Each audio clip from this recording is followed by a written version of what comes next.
So I decided to visit some famous and beautiful places in London. So this is me at the train station waiting for the right train. I took train because it's faster. I could have also taken the bus. My train came, I entered, and it was about 46 minutes wide, just 9 stops. So the first place I visited was the London Bridge.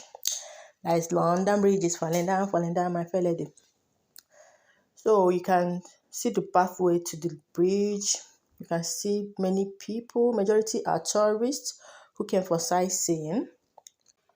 Now, this is the bridge. You can see where it is written. This is me making video of myself on the bridge. Many people actually came with their families and loved ones. People have started going for summer holidays, even though summer starts next month. That is June. This is still the London Bridge. And after the London Bridge, another famous bridge I visited is the Tower Bridge, which you can see right on the screen. People mistake this to be London Bridge, but it is Tower Bridge. Just 15 minutes walk from the London Bridge, you will get to the Tower Bridge. They are all historic structures. This is still the Tower Bridge. I didn't climb the Tower Bridge. You can see me standing away from it. I was reserving my energy for other beautiful places in London, as I still have other beautiful places to visit. This is still the Tower Bridge, as you can see it. The Tower Bridge. You can see me taking pictures under the bridge. This is me standing under the Tower Bridge. This is still me standing far away from it. I made sure I took plenty pictures. And this is my friend and I taking selfie. After the Tower Bridge, we walked to the Millennium Bridge. Very beautiful bridge made of steels and iron. At this time, I was already freezing. Don't mind the fact I was not putting on my jacket. I just wanted to slay small. The weather was not that cold, but because of the river surrounding these areas, it makes it windy and freezing. But I was able to withstand the cold due to how ecstatic I was. I really enjoyed myself. So this is still me at the Millennium Bridge, making sure I took as many pictures as possible. Then from the Millennium Bridge, we walked down to the famous St. Paul's Cathedral. Just from the bridge, you can actually see the cathedral. The cathedral is the seat of the Bishop of London. That is for Anglican churches. It serves as the final resting place for many famous people like Alexander Fleming.